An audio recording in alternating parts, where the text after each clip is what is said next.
చెప్పి డిఎస్పీ గారు వస్తున్నారు. ఆన్ ది వే, మీరు వెయిట్ చేయండి, మీరు ప్రిపేర్ గా ఉండండి, మీరు ప్రిపరేషన్ చేసుకోండి అని ఎస్పీ గారు చెప్పారు. కానీ కాంగ్రెస్ పార్టీ ఎంపీ ఎమ్మెల్యేలు మేము కేటీఆర్ గారి ప్రోగ్రామ్ ని అడ్డుకుంటాం, మీరు రాళ్లతో కొడతామని చెప్పి ప్రోవోక్ చేయటం, ఒక పిరికి పంద చర్యకు వాళ్ళు పాల్పడటం, వాళ్లను కంట్రోల్ చేయాల్సిన పోలీసులు మా మీటింగ్ అనుమతులను రిజెక్ట్ చేయడం దుర్మార్గం. దీన్ని తీవ్రంగా ఖండిస్తున్నాం. ఇది పోలీసులకు సరి అయింది కాదు. 10 ఏళ్లు అధికారంలో ఉండి పోలీసుల గౌరవాన్ని పెంచింది మేము. పోలీసులు ఆత్మగౌరవంతో బతికే విధంగా వాళ్ళకి అన్ని రకాలుగా సహకరించింది మేము. కానీ చేతగాని వాళ్ళు ఇక్కడ వాళ్ళ బండారం బయటపడుతుందని రాష్ట్ర వ్యాప్తంగా కాంగ్రెస్ పార్టీకి, రేవంత్ రెడ్డికి మరి జరుగుతున్న ప్రజా వ్యతిరేక విధానాలు, వాళ్ల కౌంట్ డౌన్, లేకపోతే రోజు రోజు వాళ్లకు తగ్గిపోతున్న ప్రజాదరణ దృష్టిలో పెట్టుకుని కేటీఆర్ గారు వచ్చి మీటింగ్ చేసిన తర్వాత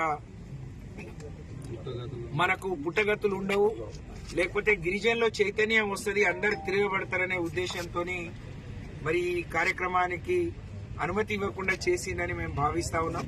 నిజంగా పోలీసుల చర్యలు అయితే చాలా దారుణం. ఇది సరి అయింది కాదు. పోలీసు మీ పద్ధతి మార్చుకోండి. ఇవాళ అధికారం ఉండవచ్చు, ఆంధ్రాలో పట్టిన గతి మీకు పట్టకుండా చూసుకోండి. మేము మీ గౌరవాన్ని పెంచినాం, మిమ్మల్ని అన్ని రకాలుగా ఆదుకున్నాం, మీరు ఫ్రెండ్లీ ప్రభుత్వం పోలీసులు అని చెప్పి మీకు అన్ని రకాలుగా ప్రోత్సహించినాం. కానీ ఇవాళ కాంగ్రెస్ పార్టీ నాయకుల జేబుల్లో పోలీసులు బందీ కావద్దు, తొత్తులు కావద్దు అని చెప్పి విజ్ఞప్తి చేస్తా ఉన్నాం. మీరు ఏం చేసినా ఇది మాకు అన్ని రకాలుగా మంచిది. కేటీఆర్ గారి ప్రోగ్రామ్ ని మేము 10,000 మంది అడ్డుకునే ప్రయత్నం చేసిండ్రు. మీరు రిజెక్ట్ చేసిన మా అర్జీని మేము రేపు హైకోర్టులో వేయబోతున్నాం. బ్రహ్మాండంగా 50,000 మందితోని మా వర్కింగ్ ప్రెసిడెంట్ గారిని తప్పకుండా ఇక్కడికి తీసుకొస్తాం.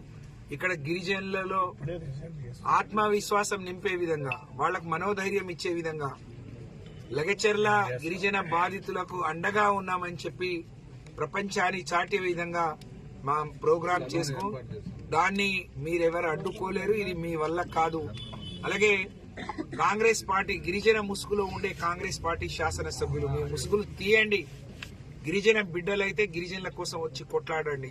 మీరు ఎందుకు కుంటి సాకులు చెప్తున్నారు?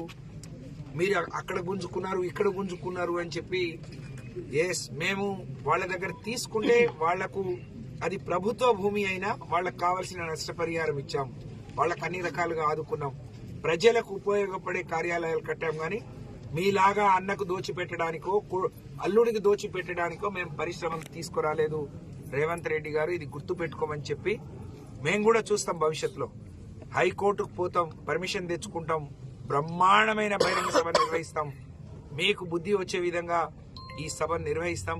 ఖబర్దార్ బిడ్డ అని చెప్పి తెలియజేస్తూ, భవిష్యత్తులో కాంగ్రెస్ పార్టీ జరిగే సభలను కూడా బీఆర్ఎస్ పార్టీ గాని, ఇదే ప్రజా సంఘాలు గాని, ఇవాళ లగచర్ల బాధితులకు అండగా నిలబడ్డ ప్రతి ఒక్కరూ దాన్ని అడ్డుకుంటాం. మీరు ఏ విధంగా నిర్వహిస్తారో ఈ రోజు నుంచి మరి ఆట మొదలైంది. ఇది ఆరంభం మాత్రమే, ముగింపు కాదు. ముగింపు వరకు మీరు మిగిలరనే విషయాన్ని గుర్తుపెట్టుకోవాలని చెప్పి తెలియజేసుకు, మహబూబాద్ జిల్లా మరి రేపటి మహాధర్నాకు ఎవరినైతే పిలిపించామో, ఎవరైతే రావాలనుకున్నారో వాళ్ళందరికీ నేను 2 చేతులు జోడించి విజ్ఞప్తి చేస్తా ఉన్నాను.